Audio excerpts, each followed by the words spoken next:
जो तुमने किया खुदा हरदम निभाता गया। वादा जो तुमने किया खुदा हरदम निभाता गया। शून्य से तुमने मुझे ऊपर उठाया, शून्य से तुमने मुझे ऊपर उठाया। वादा जो तुमने किया खुदा हरदम निभाता गया। अब्राहम का पिता है तो मूसा का साथी बना। अब्राहम का पिता है तो मूसा का साथी बना।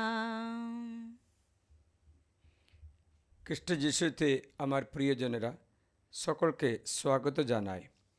খ্রিস্ট যিশুর নামে আপনাদের সকলকে আশীর্বাদ করি। আজ আমরা একটা সন্ধির বিষয়ে প্রার্থনার সঙ্গে ধ্যানের সঙ্গে আমরা থাকব।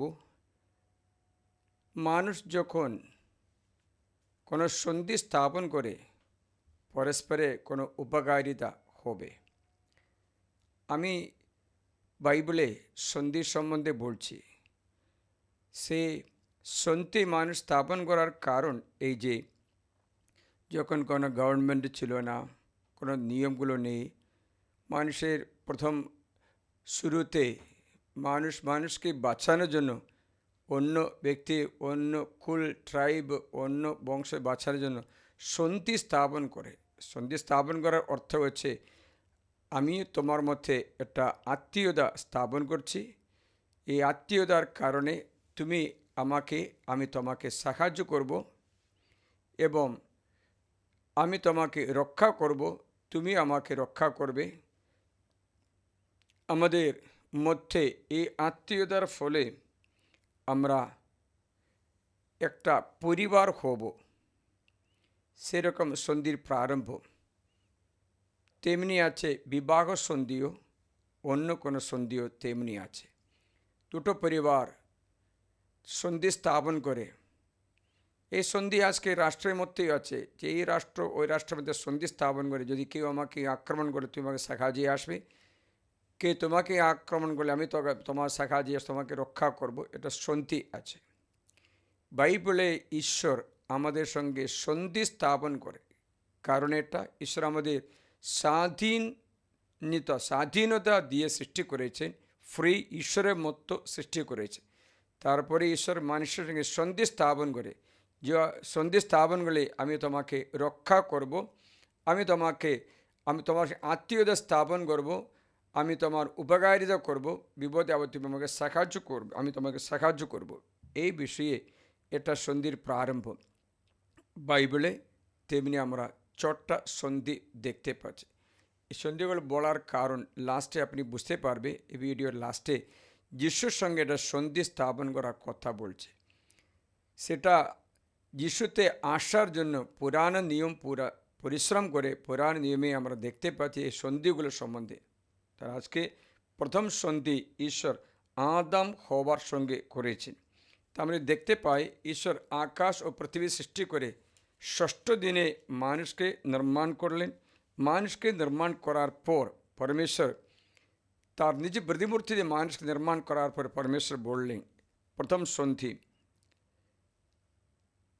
আদি পুস্তক 1:27-28 থেকে, পরমেশ্বর তার নিজ প্রতিমূর্তিতে মানুষকে সৃষ্টি করলেন। পরমেশ্বরের প্রতিমূর্তিতে তাকে সৃষ্টি করলেন, পুরুষ ও নারী করে তাদের সৃষ্টি করলেন। পরমেশ্বর তাদের আশীর্বাদ করলেন। পরমেশ্বর তাদের বললেন, ফলবান হো, বংশবৃদ্ধি করো, পৃথিবী ভরিয়ে তোলো, তা বশীভূত করো, সমুদ্রে মাছের উপরে, আকাশে পাখিদের উপরে, ভূমিযত সরীসৃপের উপরে প্রভুত্ব করো। এই সন্ধি আদম এবং ঈশ্বরের সঙ্গে বলছে। এই সন্ধি অনুসারে তুমি বংশবৃদ্ধি করবে, ফলবান হবে, পৃথিবী ভরিয়ে তুলবে, তা বশীভূত করবে, আকাশে পাখিদের উপর অধিকার চালাবে, ভূমি সরীসৃপের উপর অধিকার চালাবে, সমুদ্রের মাছের উপর অধিকার চালাবে।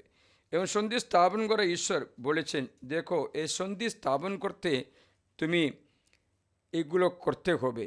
এটা ব্যবস্থাবিত সন্ধি আছে, একটা ব্যবস্থা আছে। 15:2 পরমেশ্বর মানুষকে নিয়ে এদেন বাগানে রাখলেন যেন তিনি মাটি চাষ করে ও বাগানে দেখাশোনা করে সন্ধির ব্যবস্থার মধ্যে। তখন প্রভু পরমেশ্বর মানুষকে এই আজ্ঞা দিলেন, তুমি এই বাগানের সমস্ত গাছের ফল খুশি স্বচ্ছন্দে খাও, কিন্তু মঙ্গল অমঙ্গল জ্ঞান বৃক্ষের ফল কোনোদিন খাবে না। কেননা যেই দিন তার ফল খাবে সেদিন তুমি মরবে। সন্ধি এবং ওর পরিণাম, একটা ব্যবস্থাবিত সন্ধি আছে। যদি এটা করো তবে তুমি এই সন্ধির ফল ভোগ করতে পারবে। এটা ব্যবস্থাবিত সন্ধি আছে। এই কন্ডিশনগুলো পালন করলে এই আশীর্বাদগুলো পাওয়া যাবে। উদাহরণ বলে, তুই ফলবান হলে তোমার আশীর্বাদ হবে, তো বংশবৃদ্ধি করলে তোমার আশীর্বাদ হবে। আশীর্বাদকে তুমি পৃথিবীর উপরে প্রভুত্ব করতে পারবে, পৃথিবীতে ভরতে পারবে, বশীভূত করতে পারবে, পাখি মাছ সরিষার প্রভুত্ব করতে পারবে, এবং তুমি খুশি স্বচ্ছন্দে এই বাগানের সমস্ত ফল ভোগ করতে পারবে। কিন্তু যদি এইগুলো না করো, যদি মানা করা বৃক্ষের ফল খাও, তাহলে তুমি মরে যাবে। তাই ঈশ্বর এই সন্ধি স্থাপন করে আদম হওয়াকে দিয়েছে। অনেক অনুগ্রহ এই সন্ধির মধ্যে আছে, বেশি অনুগ্রহ আদম হবার আছে। ঈশ্বরের কোনো উপকারিতা হয় না, তাই ঈশ্বর বলেছেন, আমি এই সন্ধি স্থাপন করি। পরে একটা সন্ধি স্থাপন করলো আদম হবার সঙ্গে 3:15, আমি তোমার ও নারীর মধ্যে, তোমার বংশ ও তার বংশের মধ্যে পরস্পরের শত্রুতা জাগিয়ে তুলব। তার বংশ তোমার মাথা পিষে মারবে, আর তুমি তার পায়ে গোড়ালিতে ছবল মারবে। হচ্ছে আদম হওয়াকে বলেছেন সাপের বিরুদ্ধে, সাপ তোমার পায়ে গোড়ালিতে ছবল মারবে। এই শত্রুতা থাকবে পাপের ফলে।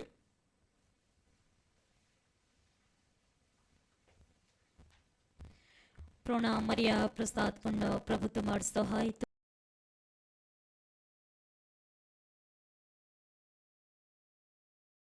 এখনে আমাদের মৃত্যুকালে আমাদের মঙ্গল প্রার্থনা করো, আমিন। প্রণাম মারিয়া, প্রসাদ পূর্ণ, প্রভু তোমার সহায়। তুমি নারী কুলে ধন্য, তোমার গর্ভফল যিশু ধন্য। হে পুণ্যময় মারিয়া, ঈশ্বরের জননী, আমরা পাপী, এখনে আমাদের মৃত্যুকালে আমাদের মঙ্গল প্রার্থনা করো, আমিন। এই সন্ধি স্থাপন করার পরে ঈশ্বর বলেছেন, তো পাপের ফলে এই বিনাশটা হবে। বিনাশটা যে সাপ মানে শয়তান তোমার পায়ে ছবল মারবে, কিন্তু আমি তোমাকে অধিকার দিয়েছি, তার মাথা পিষে মারতে অধিকার তোমাকে দিয়েছি। মাথা পিষে মারতে পারবে, কিন্তু সাপ তোমার পায়ে ছবল খাবে। তুমি এই গোড়ালিতে ছবল মারবে। সেই পরিণাম ওর মধ্যে হয়ে গেছে পাপের ফলে। কিন্তু ঈশ্বর এই সন্ধি, এটা প্রারম্ভ সন্ধি রূপে গ্রহণ করে। আদাম সে সন্ধি লঙ্ঘন করলো। ঈশ্বর বলেছেন, পরিত্রাণের জন্য আমি আমার সন্তানকে পাঠাবো, সেই সাপের মাথা পিষে মারবে। সে তোমাকে মুক্ত করবে। দ্বিতীয় সন্ধি হচ্ছে, এই সন্ধির ফলে মানুষের এদেন বাগানের থেকে বাইরে যাওয়া হলো। এদেন বাগানে বাইরে যাওয়ার পরে সেখানে আদম হওয়ার সন্তান হলো, বংশবৃদ্ধি হলো, কিন্তু সাথে সাথে পাপও বৃদ্ধি পেয়েছে। এর ফলে পৃথিবী পুরা পাপময় হয়ে গেছে বলে পৃথিবী জলপ্লাবনে বিনষ্ট হচ্ছে। সে সময় ঈশ্বর নোয়ার সঙ্গে একটা দ্বিতীয় সন্ধি স্থাপন করে। সেটা হচ্ছে নোয়ার সঙ্গে ঈশ্বরের সন্ধি। প্রথম সন্ধি একটা ব্যক্তির সঙ্গে আছে। The first contract covenant is with a person, Adam সঙ্গে। দ্বিতীয় সন্ধি নোয়ার সঙ্গে আছে, একটা পরিবারের সঙ্গে সন্ধি আছে। একটা ধ্যান করবে, একটা ব্যক্তি, একটা পরিবার, পর এটা ডেভেলপ হয়ে লাস্টে আমরা যিশুর সন্ধিটা দেখব, তখন এই কথাটা বুঝতে পারবে। তো এই ভিডিও পুরা দেখলে মাত্র এই অর্থটা বুঝতে পারবে। নোবার সঙ্গে সন্ধি স্থাপন করেছে। জলপ্লাবনে পুরা জন্তু পশু পাখিগুলো মারা গেল, শুধু নোবা জাহাজে ঢুকিয়েছে সেই জোড়া মাত্র বাঁচিয়ে গেল। ঈশ্বর নোবার সঙ্গে সন্ধি স্থাপন করে বলছেন, নোবার অধ্যায় 9, জেনেসিস অধ্যায় 9:8 থেকে এই সন্ধির কথা বলছে।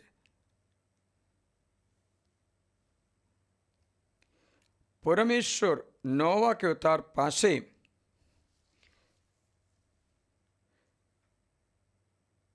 তার যে ছেলেরা ছিলেন তাদের সকলকে বললেন, আমার পক্ষ থেকে দেখো, তোমাদের ও আমাদের ভাবি বংশধরের সঙ্গে, তোমাদের সঙ্গে যত প্রাণী রয়েছে, যত পাখি, গবাদি পশু, বন্যজন্তু তোমাদের সঙ্গে রয়েছে, পৃথিবীর যত প্রাণী জাহাজ থেকে বের হয়েছে, তাদের সকলের সঙ্গে আমি আমার সন্ধি স্থাপন করছি। তোমাদের সঙ্গে আমার সন্ধি, আমার স্থিতমূল রাখব। জলপ্লাবন দ্বারা সমস্ত প্রাণীকে আর কখনো উচ্ছেদ করা হবে না। পৃথিবীর বিনাশের জন্য জলপ্লাবন আর কখনো দেখা দেবে না।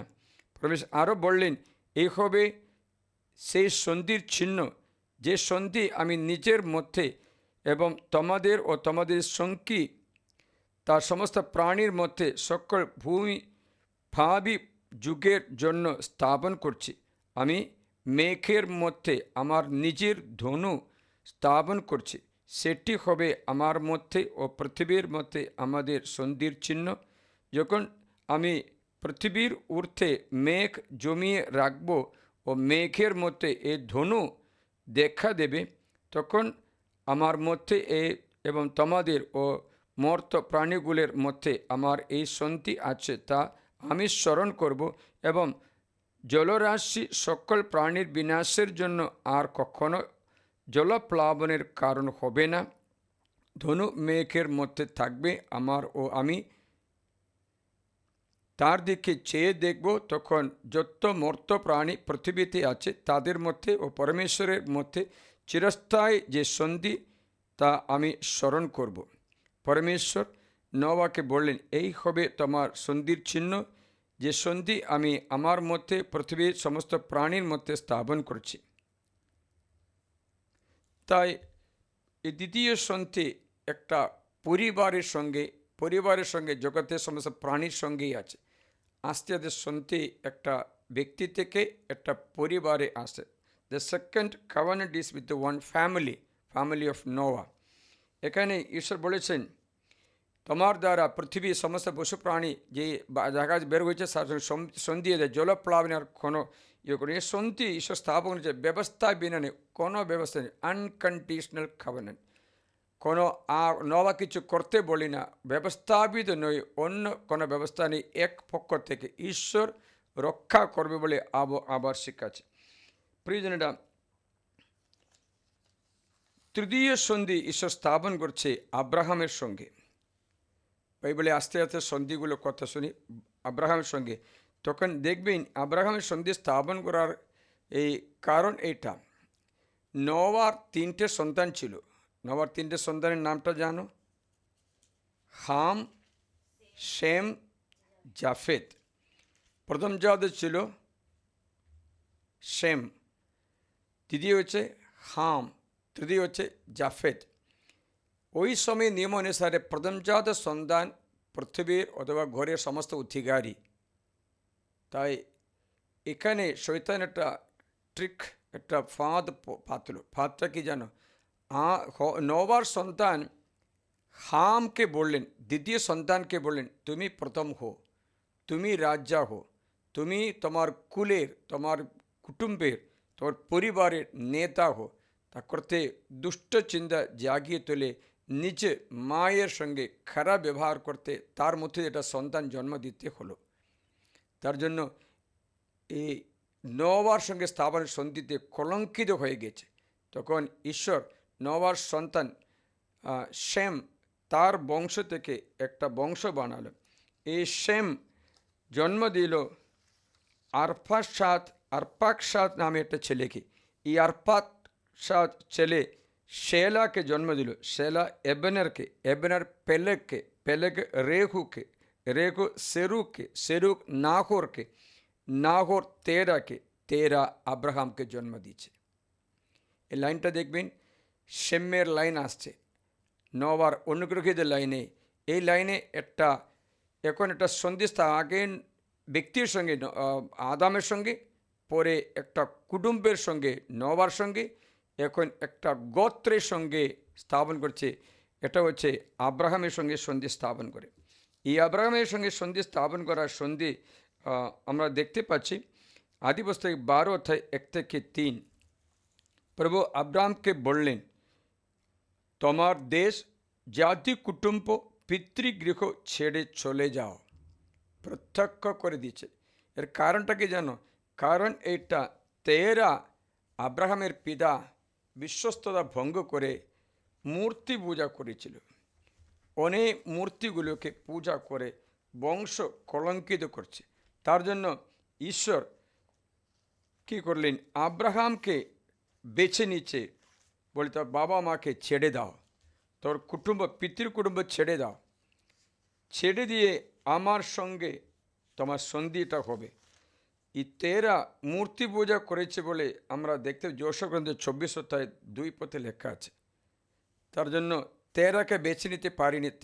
তেরা সন্তান আব্রাহামকে বেছে নিয়ে বলেছে, আব্রাহামকে বলে, তুমি তোমার দেশ, জাতীয় কুটুম্ব, পিতৃগৃহ ছেড়ে চলে যাও, সেই দেশের দিকে যাও যা আমি তোমাদের দেখাবো। আমি তোমাকে এক মহাজাতি করে তুলব। এখন দেখো, ব্যক্তি, কুটুম্ব, জাতি, একটা জাতির সঙ্গে আছে এখন শান্তি। জাতি গড়ে তুলব, তোমাকে আশীর্বাদ করব ও তোমার নাম মহৎ করব। তুমি নিজেই হবে আশীর্বাদ স্বরূপ। যারা তোমাকে আশীর্বাদ করে আমি তাদের আশীর্বাদ করব, যে কেউ তোমাকে অভিশাপ দেয় আমি তাকে অভিশাপ দেব, এবং পৃথিবীর সকল গোত্র তোমাতে আশীষ প্রাপ্ত হবে। তাই ঈশ্বর আব্রাহামের সঙ্গে এই সন্ধি স্থাপন করে। আবার ঈশ্বর আব্রাহামকে দেখা দিয়ে সন্ধি আরও করে 15 অধ্যায়ে 18 পথে তো শোনাচ্ছি। সেই দিন প্রভু আব্রাহামকে সঙ্গে এই সন্ধি স্থাপন করে বললেন, আমি মিশরের নদী থেকে ইউফ্রেটিস মহানদী পর্যন্ত এই দেশ তোমার বংশকে দিচ্ছি।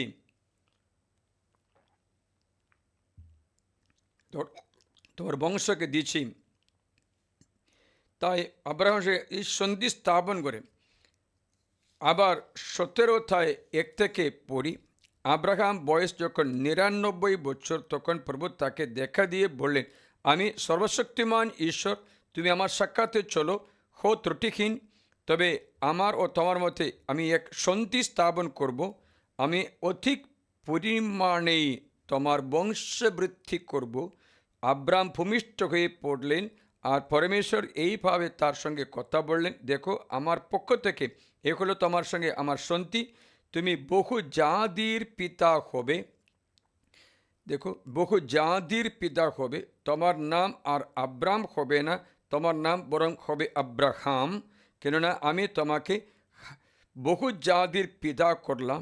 আমি তোমাকে খুবই ফলবান করব, তোমাকে আমি বহু জাতির করে তুলব, তোমার থেকে বহু রাজা উৎপন্ন হবে আমার ও তোমার মধ্যে, এবং পুরুষানুক্রমে তোমার ভাবি বংশধরদের মধ্যে আমি এই যে সন্ধি তা আমি চিরন্তন সন্ধি রূপে স্থাপন করব, যেন আমি তোমার ও তোমার ভাবি বংশধরদের পরমেশ্বর হই।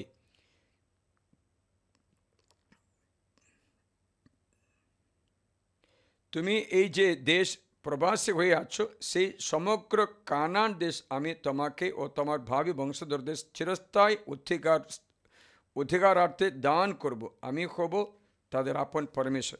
তো ঈশ্বর আব্রাহামের সঙ্গে শান্তি স্থাপন, আব্রাহাম একটা ট্রাইব হয়েছে, এটা জাতি। এই আব্রাহাম থেকে ফলটাকে অনেক বংশ, অনেক রাজ্য, অনেক জাতিগুলো হবে, অনেক বংশ হবে, অনেক রাজ্যগুলো আব্রাহাম থেকে জন্ম হবে। আব্রাহাম তার বংশধর আশীর্বাদ। এই সন্ধি কোনো ব্যবস্থাবিত সন্ধি নয়, আনকন্ডিশন, ব্যবস্থা বিনা সন্ধি আছে। তাই এখানে আব্রাহামকে মহান করব বলেছিল, একটা দেশ, কানান দেশ দেব বলেছিল, অনেক দেশগুলো তোমাদের জন্ম হবে বলেছিল, কিন্তু রাজার লাইন তোমার কাছে আসবে বলেছিল, এবং পৃথিবীর সকলে তোমার দ্বারা আশীর্বাদ করবে। ব্যবস্থা বিনা ঈশ্বর একটা সন্ধি স্থাপন করে। এই সন্ধি ব্যবস্থা বিনা হচ্ছে, সমস্ত অনুগ্রহ দান করে সন্ধি দিয়েছে। আব্রাহামকে বলেছে ত্রুটিহীন হো, আমার সাক্ষাতে চলো। এবং তৃতীয় চতুর্থ সন্ধি হচ্ছে ঈশ্বর মসির সঙ্গে সন্ধি স্থাপন করে, কাভানেন্ট উইথ মোসেস। এটা আমরা দেখতে পাচ্ছি যাত্রা পুস্তক 19 অধ্যায়ে, যাত্রা পুস্তকে 19 অধ্যায়ে এক সন্ধির পরে আপনারা দেখবেন আব্রাহামের বংশধর মিশর দেশে গেল, সেখানে অনেক বছর থাকলো, 430 বছর সেখানে প্রবাসী হয়ে গিয়েছে, এবং মসিকে পাঠিয়ে তাদের সেই প্রবাসী অবস্থা থেকে তাদের বের করে আনছে। আনার সময় ঈশ্বর একটা সন্ধি স্থাপন করে, সে সন্ধি হচ্ছে মসির সঙ্গে সন্ধি, কাভানেন্ট উইথ মোসেস।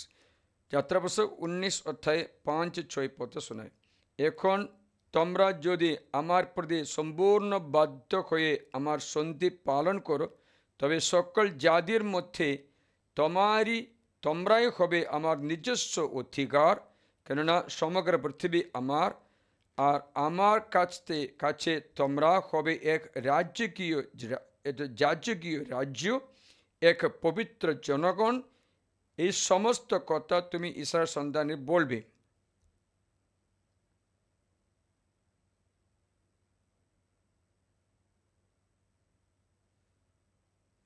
তাই ঈশ্বর মসির সঙ্গে সন্ধি স্থাপন করে, এবং আমরা 24 অধ্যায়ে 7-8 পথে দেখি, সেখানে ঈশ্বরের সন্ধির পরে সন্ধির পুস্তকটি নিয়ে জনগণের সামনে পাঠ করে শোনালেন। তারা বলল, প্রভু যা কিছু বলছেন আমরা তা সবই পালন করব, সবই মেনে চলব।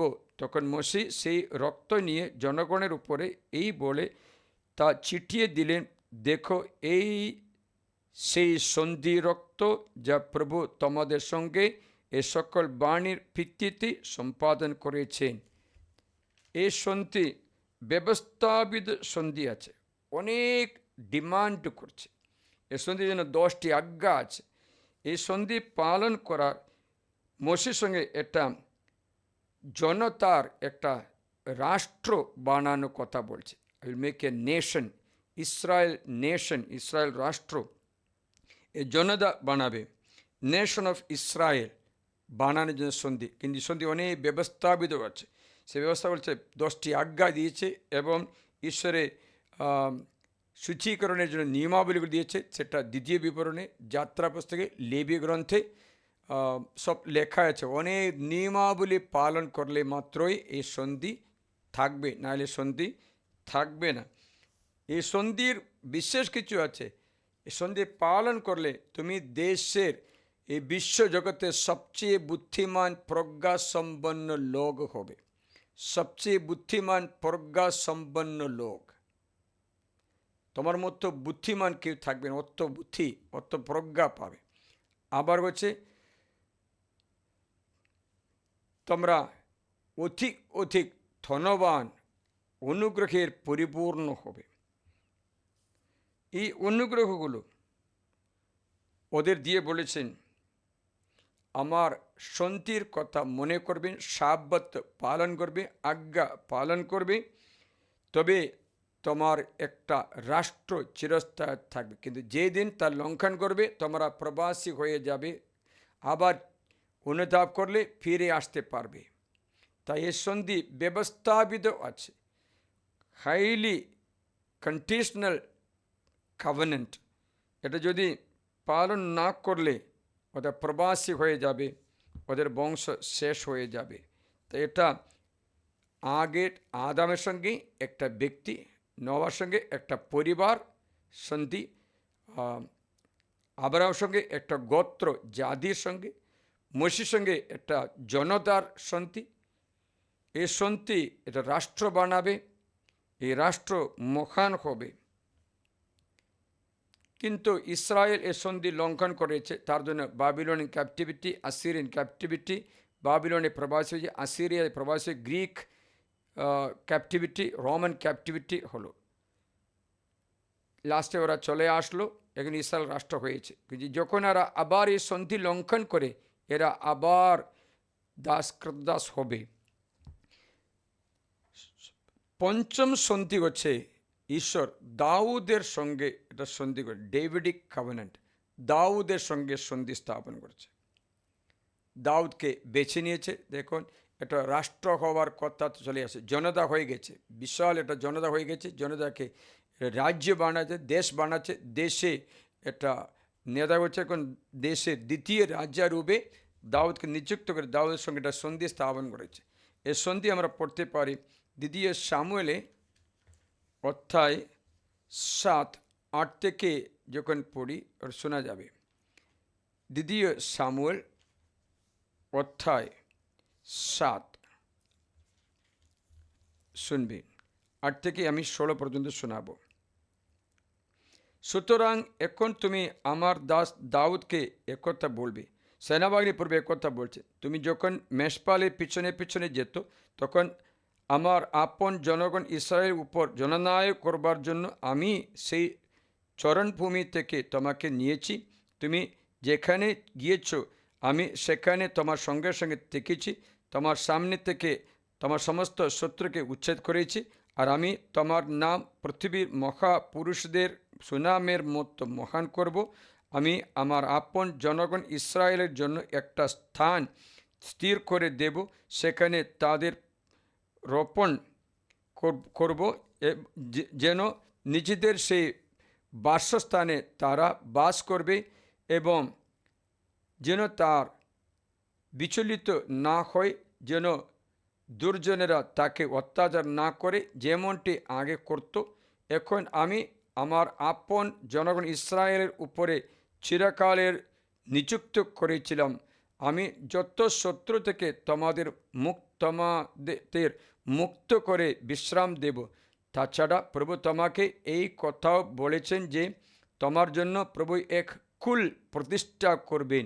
আর তোমার দিনগুলো ফুরিয়ে গেলে যখন তুমি তোমার পূর্বপুরুষদের সঙ্গে শয়ন করবে, তখন আমি তোমার স্থানে তোমার একজন বংশধরে তোমারই ঔরসজাত একজনের উদ্ভব ঘটাবো ও তার রাজ্য দৃঢ় প্রতিষ্ঠিত করব। আমার নামে উদ্দেশ্যে সেই একটি গৃহ গেঁথে তুলবে এবং আমি তার রাজ্যাসন দৃঢ় প্রতিষ্ঠিত করব চিরকালের মতো। আর তার জন্য আমি হব পিতা, আর আমার জন্য সে হবে পুত্র। সে অন্যায় করলে আমি যেইভাবে মানুষকে বেত মেরে শাস্তি দেই, কষাঘাত করে, তেমনি তাকে শাসন করব। কিন্তু যাকে আমি তোমার সামনে থেকে দূর করেছি, সেই শৌলের কাছ থেকে আমি যেমন আমার কৃপা ফিরিয়ে নিয়েছি না, এর কাছ থেকে আমার কৃপা আমি তেমনি ফিরিয়ে নেবই না, বরং তোমার কুল ও তোমার রাজ্য আমার সামনে চিরস্থায়ী হবে। তোমার সিংহাসন দৃঢ় প্রতিষ্ঠিত থাকবে চিরকালের ধরে। নাথানের সমস্ত বাণী এবং এই দিব্য দর্শন কথা দাউদকে জানালেন। আর তখন দাউদের রাজা ভিতরে গিয়ে প্রভুর সাক্ষাতে বসলেন। তিনি বললেন, প্রভু পরমেশ্বর, আমি কি, আমার কুলি বা কি যে তুমি আমাকে এতখানি এগিয়ে এনেছ, অথচ তোমার দৃষ্টিতে প্রভু পরমেশ্বর তাও বুঝি অতি সামান্য ব্যাপার মনে হলো, যার জন্য ভাবিকালে তোমার দাসের কুলের কথাও তুমি বলেছ। প্রভু পরমেশ্বর, মানুষের পক্ষে এত নিয়ম। এই দাউদ তোমাকে আর কি বলবো প্রভু পরমেশ্বর। তাই দাউদ এই সন্ধির কথা স্মরণ করে দিচ্ছে। দাউদের সঙ্গে সন্ধি স্থাপন করে রয়্যাল ডাইনাস্টি, রাজবংশ স্থাপন করছে। এই রাজবংশ স্থাপন করে এদের কোনো ব্যবস্থা বলেনি, আনকন্ডিশনাল ব্লেসিং, কোনো ব্যবস্থা বিনা ঈশ্বর দিচ্ছে। বলছে তোমার বংশ রাজবংশ হবে, ডাইনাস্টি। এই ডাইনাস্টি আসলে রাজবংশ হবে, তা পৃথিবী কখনো শেষ হবে না রাজবংশ। এই রাজবংশে মসিহ আসছে, এই রাজবংশে মসিহ আসছে। প্রিয়জনেরা, লুকার মঙ্গল 1:32 থেকে 33 পর্যন্ত এই রাজবংশের কথা, দাউদের অধিকার আমি তোমাকে দেবই, এই রাজবংশ চিরস্থায়ী থাকবে। লুকার মঙ্গল সমাজের 1:32 থেকে শুনি। আজকে ক্লান্ত হয়েছে কি জানি না, শ্রদ্ধার সঙ্গে শুনবে, ঘুমিয়ে গেছে নাকি জানি না, শুনবে। 32 থেকে শোনায়। যিশুর সন্ধিত্ব করতে আমরা এসেনি, আসবো এখন। তিনি দেখো, গর্ভধারণ করে তুমি একটা পুত্র সন্তান প্রসব করবে, তার নাম যিশু রাখবে। তিনি মহান হবেন, পরাৎপরের পুত্র বলে অভিহিত হবেন, এবং প্রভু ঈশ্বর তার পিতৃপুরুষ দাউদের সিংহাসন তাকে দান করবেন। তিনি যাকব কুলের উপর চিরকাল রাজত্ব করবেন, আর তার রাজ্য হবে অন্তহীন রাজ্য। অন্তহীন রাজ্য। এখন দেখব এই অন্তহীন রাজ্য যিশুর মাথায় রেখেছে। যিশু এই অন্তহীন রাজ্যের রাজা। এখন এই যিশুর কাছে ওরা আসবে। তার লাস্ট সন্ধি হচ্ছে, ষষ্ঠ সন্ধি হচ্ছে যিশু খ্রিস্টের সন্ধি, the new covenant in Jesus. New covenant in Jesus, এই সন্ধি যিশু স্থাপন করে, তার রক্তে স্থাপন করে। লুকার মঙ্গল সমাজের 22 20 পথে এই সন্ধির কথা, রক্ত স্থাপিত করে সন্ধি চিরস্থায়ী করে, রক্ত ঝরিয়ে সন্ধি চিরস্থায়ী করে। আমি তোমাদের শুনে আছি এই বাণীগুলো। তৃতীয় লুকার মঙ্গল সমাজ 22 অধ্যায়ে আপনারা 20 পথটা শুনবে। ভোজের শেষে তিনি তেমনটি করে পানপাত্রটি তাদের দিয়ে বললেন, এই পানপাত্র আমার রক্তে স্থাপিত নবসন্ধি, যে রক্ত তোমাদের জন্য পতিত। এই নবসন্ধি স্থাপন করে। এই নবসন্ধির কোনো ব্যবস্থা নেই, ইট ইজ আনকন্ডিশনাল। কোনো ব্যবস্থা বলছে না। এটা একটা ব্যক্তির সঙ্গে নয়, একটা পরিবারের সঙ্গে নয় যেমন নোয়া, একটা গোত্রের সঙ্গে নয় যেমন আব্রাহাম, একটা জনতার সঙ্গে নয় যেমন মসি, একটা রাজার সঙ্গে, রাজবংশের সঙ্গে নয় দাউদ। এই সন্ধি যিশুর দ্বারা সমস্ত মানব জাতির কাছে বিশালভাবে দরজা খুলে সবাই আসতে পারে, সবাই আহ্বান জানায়, সবাই আসতে পারবে। এই সন্ধি, নূতন সন্ধি যীশু খ্রিস্টের সঙ্গে স্থাপন করা হচ্ছে। সমস্ত বিশ্বাসী লোকেরা তার মধ্যে প্রবেশ করে এই আনকন্ডিশনাল ইটারনাল গ্রেস, ব্যবস্থা বিনা ঈশ্বরের করুণা সে ব্যক্তি পাবে। সে ব্যক্তি যিশুকে বিশ্বাস করে যিশুর কাছে আসে। যে কোনো জাতি, বর্ণ, ধর্ম মানুষ হোক না কেন, সে জাতি সকলে যিশুর নূতন সন্ধির অঙ্গ হয়ে যাবে। এই নূতন সন্ধির অঙ্গ হলে সে ব্যক্তি অনন্ত জীবন, ঈশ্বরের কৃপা বিনামূল্যে পায়। যত কোটি পাপই থাকলেও, পাপ করলেও সে ব্যক্তি যিশু তার রক্তে ধুয়ে পবিত্র করে স্বর্গরাজ্যে প্রবেশ অধিকার করে। স্বর্গরাজ্য মানে খাওয়ার বা পানি বিষয় নেই, অনন্ত আনন্দ বিষয়, অনন্ত শান্তির বিষয়, অনন্ত ধার্মিকতার বিষয়। বিনা ব্যবস্থায় যিশু তাদের ধার্মিক করে তুলবে। বিনা ব্যবস্থায় ধার্মিক, বিনা ব্যবস্থায় ধার্মিক হয়ে স্বর্গরাজ্যে থাকবে। সেখানে ঐশ্বর্য আর নয়, বিলাপ আর নয়, রোগ আর নয়। সেই সন্ধিতে প্রবেশ করা ব্যক্তিকে যীশুখ্রিস্ট বিনা ব্যবস্থায় রক্ষা করেন, বিনা ব্যবস্থায় পাপ মোচন দেয়, বিনা ব্যবস্থায় শান্তি প্রদান করে, বিনা ব্যবস্থায় অর্থ দান করে। এই সন্ধি, নবসন্ধি, আমরা এখন বাস করছি এই নবসন্ধি কালে। যে কোনো ব্যক্তি, যে কোনো পাবি, যে কোনো সময়েও এই সন্ধি অঙ্গ হতে পারে, আসতে পারে। It is open to everyone. Earlier covenants were not open to everyone. আগেকার সন্ধিগুলো সকলের জন্য খোলা হলো না, শুধু আদামের সঙ্গে, একটা ব্যক্তির সঙ্গে, নোয়ার সঙ্গে, একটা পরিবারের সঙ্গে, আব্রাহামের সঙ্গে একটা গোত্রের সঙ্গে, মসির সঙ্গে একটা জনতার সঙ্গে, আব্রাহামের সঙ্গে একটা বংশের সঙ্গে। এই যিশুর সন্ধি হচ্ছে সমস্ত মানব জাতির জন্য খোলা। এই রাজ্য মাত্র চিরস্থায়ী থাকবে, বাকি সব রাজ্যগুলো শেষ হয়ে যাবে, বাকি সব কিছু ব্যবস্থাগুলো বিলুপ্ত হবে। যিশু বলে আকাশ ও পৃথিবী মিলিয়ে যাবে।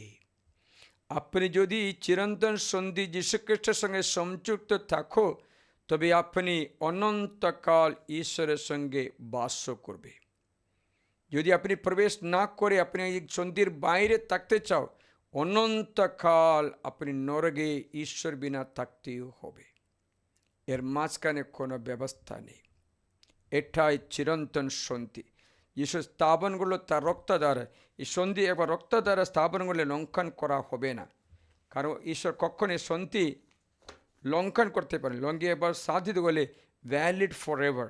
বাইবেল বলছে একবার সন্ধি রক্তে স্থাপিত করলে সে সন্ধি চিরস্থায়ী।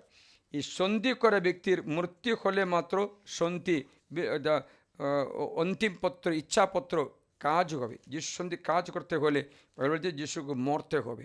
তার জন্য এই সন্ধি চিরস্থায়ী, আর চেঞ্জ করা যাবে না, কারণ ও ইচ্ছাপত্র চিরস্থায়ী হয়েছে, কারণ যিশু খ্রিস্টের মৃত্যু হয়ে গেছে।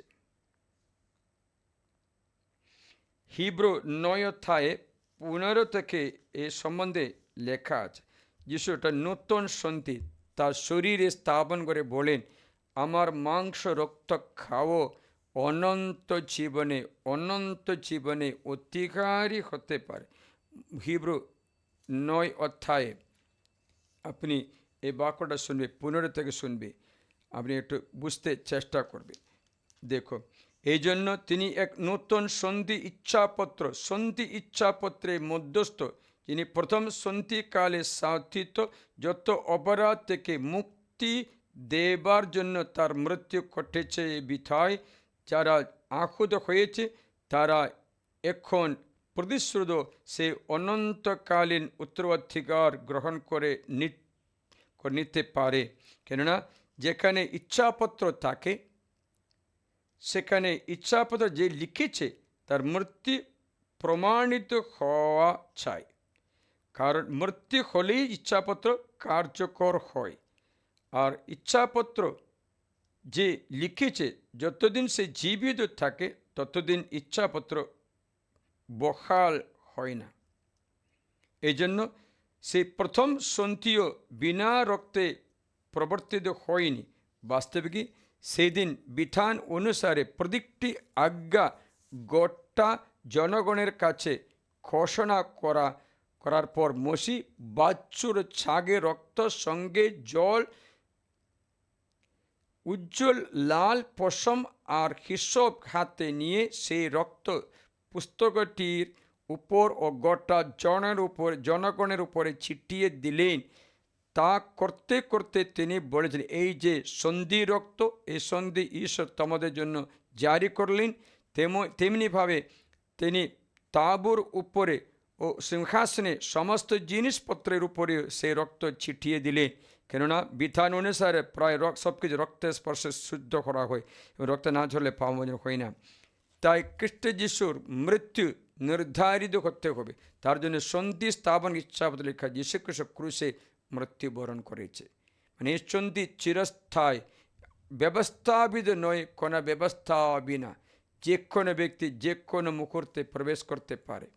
তার জন্য ঈশ্বর আহ্বান জানায়, যদি প্রবেশ না করো তোমরা নিজের অপরাধের দণ্ড বহন করে, যদি গ্রহণ করে যিশুর পিছনে যিশুর কথা মতো চলতে শুরু করলে তোমার সমস্ত পাপের দণ্ড মোচন লাভ করবে, অনন্তকাল বাস করতে। তার রাজ্য অন্তবিহীন, অনন্তকাল আছে, অন্তবিহীন রাজ্য, অন্তবিহীন। তার মানে আপনি অন্তবিহীন জীবন, অনন্তকাল জীবিত থাকবে ঈশ্বরের রাজ্যে। যিশু তার জন্য এই আহ্বান জানায়। প্রিয়জনেরা, খ্রিস্ট যিশু কীরকম এই সন্ধিগুলো পূরণ করে আপনাকে জানায়। আদামের সঙ্গে সন্ধি, আদাম সন্ধি লঙ্ঘন করলো, পাপ করলো, একই প্রলোভন যীশুখ্রিস্টের কাছে আসলো। গেতসেমানি বাগানে যিশুকে ঈশ্বরকে ত্যাগ করতে, অথবা মরুভূমিতে যিশু প্রলোভন আসলো, চোখের প্রলোভন, যে এই রুটি খাও, দেহের প্রলোভন, এই সব কিছু দেখিয়ে দিয়ে বলে যেটা তোমারই দেব, আমাকে প্রণিপাত করো। চোখের লালসা, অহংকার, গির্জার চূড়ান্ত থেকে লাফিয়ে পড়ো, অহংকার, এই তিনটে প্রলোভন আদামকে দিলেন। একই প্রলোভন যিশুকে দিলেন। মত্তি 4:1-12 পর্যন্ত যিশু প্রলোভন জিতে পেরেছে। তাই যিশু আদামের পাবে প্রায়শ্চিত্ত করে, এটাকে বলে ঈশ্বর নিজেই ওই জীবন যাপন করে সেই আদামের সন্ধির পাপ মোচন করেছেন। নবার সন্ধি দ্বারা জাহাজে প্রবেশ করতে পেরেছেন। যীশুখ্রিস্ট নবার সন্ধির পূর্ণ করেছেন। একটা মণ্ডলী স্থাপনকে বলেছেন, দেখো এই মণ্ডলীর বাইরে তোমাদের কোনো পরিত্রাণ নেই, মণ্ডলী জাহাজে প্রবেশ করো। তার জন্য বাপ্তিস্ম গ্রহণ করে মণ্ডলী সমাজে প্রবেশ করতে সকল অখ্রিস্টানদের আহ্বান জানানোর কারণ এই নবার জাহাজ হচ্ছে আজকে ক্যাথলিক অথবা খ্রিস্ট মণ্ডলী। এই মণ্ডলীতে সংযুক্ত থাকো, মণ্ডলীর বাইরে পরিত্রাণ নেই, মানে তুমি জাহাজে ভিতরে প্রবেশ করো, বাপ্তিস্ম গ্রহণ করে জাহাজে প্রবেশ করো, তবে তোমার শান্তি, তোমার রক্ষা সুরক্ষিত হবে বলে যিশু স্থাপন করেছে ক্যাথলিক মণ্ডলী, খ্রিস্ট মণ্ডলী। প্রবেশ না করে মণ্ডলী বাইরে থাকে ব্যক্তি, নবার জাহাজে বাইরে থাকে ব্যক্তির মতো জলপ্লাবনে ফাঁসিয়ে শেষ হয়ে যায়। তার জন্য খ্রিস্ট যিশুর বাণী সবার কাছে প্রচার করার কারণ এইটা, সবাই যেন জাহাজে প্রবেশ করে বিশ্বাসী হয়ে যিশুর রাজ্যত্ব গ্রহণ করে পাপমোচন ফ্রি লাভ করে, অনুতাপ লাভ করে যিশুর সঙ্গে ধার্মিক হতে পারে। এই আহ্বান ফ্রি দান করে, ব্যবস্থা বিনা দান করে যে কোনো ব্যক্তি এই জাহাজে ঢুকতে পারে। নবার জাহাজ হচ্ছে খ্রিস্ট যিশু, তার স্থাপিত মণ্ডলী। আবার আব্রাহামের সঙ্গে কাভানেন্ট হচ্ছে কি জানো? আব্রাহামের সঙ্গে বললেন, তোমার দ্বারা পৃথিবী আশীর্বাদ হবে। আব্রাহামের আশীর্বাদ একটা জনতার জন্য মাত্র ছিল, এই যিশু পূরণ করেছে। যিশু এই ডাইনাস্টি, এই জনগণকে আরও বিশাল বিশ্ব জগতের দরজা খুলে দিয়ে বলছে, সমস্ত জগৎ তার কাছে আসতে পারবে। তাই এই আব্রাহামের সঙ্গে করা সন্ধি, একটা জনতা, একটা গোত্রের সঙ্গে থাকাটা যিশু বিশালভাবে সন্ধি স্থাপন, সবাইকে বলছেন, নাও খাও এ আমার দেহ, নাও পান করে আমার রক্ত, যে আমার রক্ত খায়, আমার মাংস খায়, রক্ত পান করে সে অনন্ত জীবন পেয়ে আহ্বান সমস্ত জনতার সঙ্গে খুলে দিয়েছে। প্রয়োজনরা মসির সঙ্গে স্থাপন করা সন্ধি, মসির সন্ধি লঙ্ঘন করা হলো। এই সন্ধি লঙ্ঘন করার ফলে মানুষ মরে গেল। যীশুখ্রিস্ট কী করেছেন? ক্রুশে নতুন সন্ধি স্থাপন করে যে কোনো ব্যক্তি ক্রুশের দিকে থাকায় সে ব্যক্তি পরিত্রাণ পাবে বলে সবার দিকে এই রাস্তা খুলে দিন। যে কোনো ব্যক্তি ক্রুশে থাকাও সে ব্যক্তি পরিত্রাণ পাবে। মসির সন্ধির পাপ প্রায়শ্চিত্তের জন্য পশু বলি উৎসর্গ করত। গরু, ছাগল, পায়রা, যে শুদ্ধ পশুর মধ্যে শুদ্ধ পশুগুলোকে তার রক্ত উৎসর্গ করে করা হতো। যীশু খ্রিস্ট বলেছেন, দেখো পশু বলি আর নয়, পশুর রক্ত মানুষের পাপ হরণ করে তা সম্ভব নয়। তাই লেখা আছে, যজ্ঞ ও নৈবেদ্য তুমি ইচ্ছা করনি, বরং আমার জন্য একটা দেহ গড়ে তুলেছ, আহুতি ও পাপার্থে বলিদানে তুমি প্রসন্ন হবনি। তার জন্য আমি বলি যে আমি এসেছি, শাস্ত্রে আমার বিষয়ে লেখা আছে, এই ঈশ্বর তোমার ইচ্ছা পূরণ করতে আমি এসেছি। বলছি, কারণ বিধান কেবল আসন্ন মঙ্গল দানগুলি নকশারি অধিকারে, তার সেগুলোর প্রকৃত রূপ তার নেই। বিধায় বছরের পর বছর ধরে যে যজ্ঞগুলো নিত্য উৎসর্গ করা হয়, বিধান সেগুলোর মধ্য দিয়ে উপাসকদের তাদের সিদ্ধতায় চালিত করতে সবসময় মতো অক্ষম। যদি তার তেমন সক্ষম থাকতো, তাহলে তেমন ক্ষমতা থাকতো, তবে সে সমস্ত যজ্ঞ আর শেষ হতো। কেননা উপাসকেরা একবার চিরকালের মতো শুচিশুদ্ধ হয়ে উঠল, উঠলে পাপ সম্বন্ধে তাদের আর চেতনা থাকতো না, কিন্তু সেই সমস্ত যোগ্য বছরের পর বছর নূতন করে পাপ স্মরণ করে দেয়, কারণ ষাঁড় বা ছাগের রক্ত যে পাপ হরণ করবে তা সম্ভব নয়। তাই যিশু এই এই আচরণ বন্ধ করে তার নিজের রক্ত সন্তে, নিজের মাংস রক্ত খাইয়ে এই সন্ধি স্থাপন সবার জন্য খুলে দিয়েছে। এই নিজের দেহ বলি উৎসর্গে দাউদের সঙ্গে সন্ধি করা সন্ধি তোমার রাজ্যবংশ চিরস্থায়ী। সেই রাজ্যবংশ যিশু বলে, আমি সেই রাজা, দাউদের রাজাসন আমারই হাতে। মেঘ বাখনে আমি আবার আসবই বলেছিল, তা দাউদের সন্ধি যিশুতে পূর্ণ হয়ে গেছে। যিশুর নূতন সন্ধি যিশু তার রক্তে স্থাপন করে আহ্বান যায়। প্রিয়জনরা, এই সন্ধিগুলো স্থাপন করে যিশু আমাদের সকলকে এক ব্যক্তির দিকে যিশু খ্রিস্টকে আকর্ষণ করে।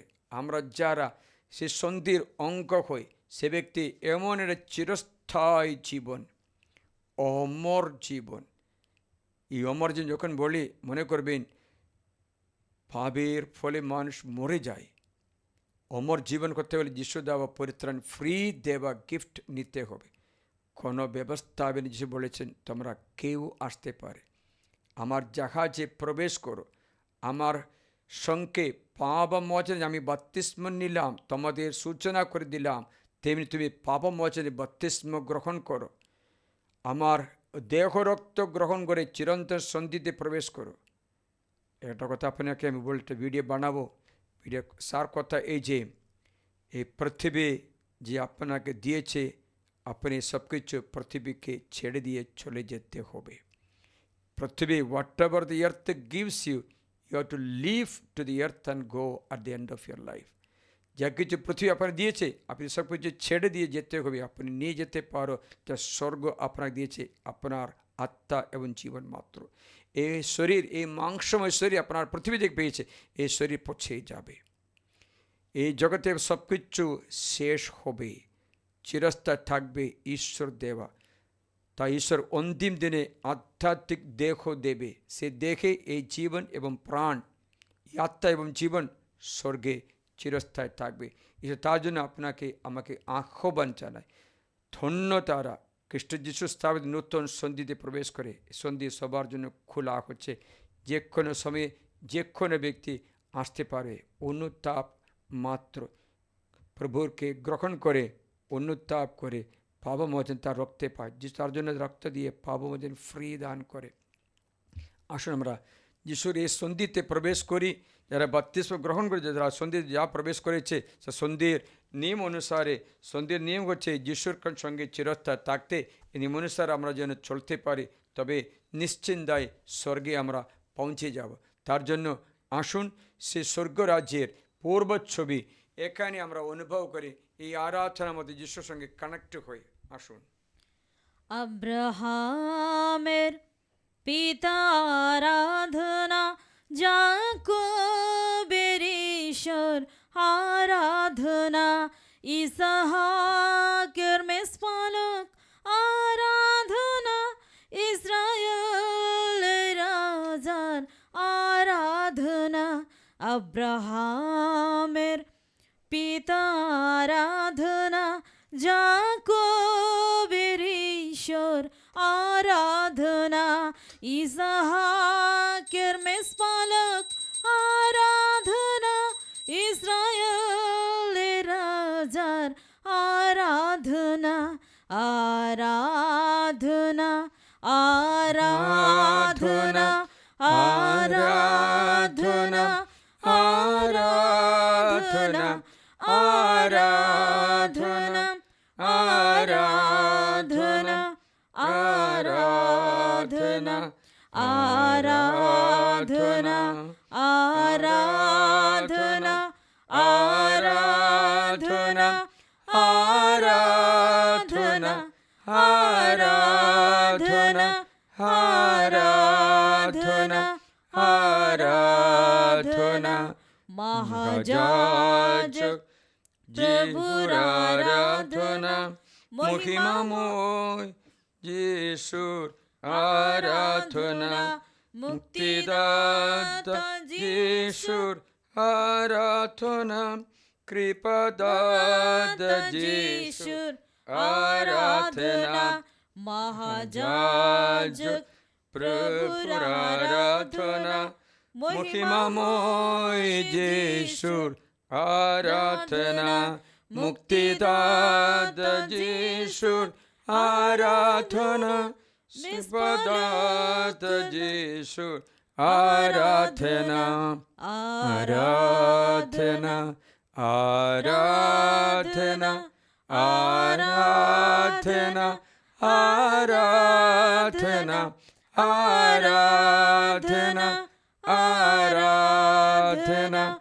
আরাধনা শান্তিদাতা যিশুর আরাধনা শক্তিদাতা যিশুর আরাধনা পরিত্রাতা যিশুর আরাধনা কৃপাদাতা যিশুর আরাধনা শান্তিদাতা যিশুর আরাধনা শক্তিদাতা যিশুর আরাধনা পবিত্রাত্মা যিশুর আরাধনা কৃপাদাতা যিশুর আরাধনা আরাধনা আরাধনা আরাধনা আরাধনা আরাধনা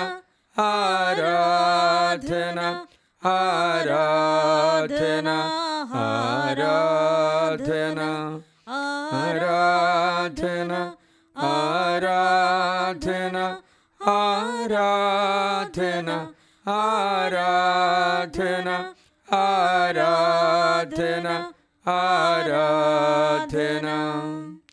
প্রিয়জনেরা, আমরা যিশুর সঙ্গে স্থাপিত চিরন্তন সন্ধির অঙ্গ প্রত্যঙ্গ হয়ে তারই সন্ধির অনুগ্রহ লাভ করতে পারি। যিশু বললেন, আমি তোমাকে সুস্থতা দান করি, আমি তোমাকে শান্তি দান করি, আর তোমাকে কোনো কিছুরই অভাবে রাখতে চাই না। প্রাশ্চর্য হবে, আকাশে পাখিদের দেখো, ক্ষুধার্ত হয়ে পড়ে না। পাখি যে কত শক্তিশালী, কত বুদ্ধিমান, কত মহামূল্যবান তুমি। প্রভু যিশুরই আশীর্বাদ তোমাদের রঙে চিরস্থায়ী থাকবে। এই সন্ধিরই অনুগ্রহ যে আমাদের সঙ্গে স্থাপন করেছে, নতুন সন্ধি, আমরা তা গ্রহণ করি, আশীর্বাদ লাভ করি। পবিত্র বার্তা তোমাদের কৃপা দান করে। আজকে আমি সন্ধির কথা জানিয়েছিলাম, কেননা আমরা একটা কাভানান্ট পিপল হয়ে গেছে। যেমন আপনি মনে করো, বিবাহ জীবনে প্রবেশ করা ব্যক্তি স্বামীর সঙ্গে, স্বামী স্ত্রীর সঙ্গে সন্ধি স্থাপন করার পর স্ত্রী নিজের পরিবার ছেড়ে দেয়, পিতামাতা পিতৃগৃহ ছেড়ে দেয়, স্বামীর ঘরে যায়, স্বামীর ঘরে স্বামীর টাইটেল লাভ করে, স্বামীর অর্থের অধিকারী হয়ে, স্বামীর ঘরের অধিকারী হয়ে, স্বামীর নাম বহন করতে পারে এবং স্বামীর সব কিছুর অধিকারী হয়ে। অন্য রোগ হলে স্বামী তাকে হসপিটাল নিয়ে যাবে, বাবা মা নয়।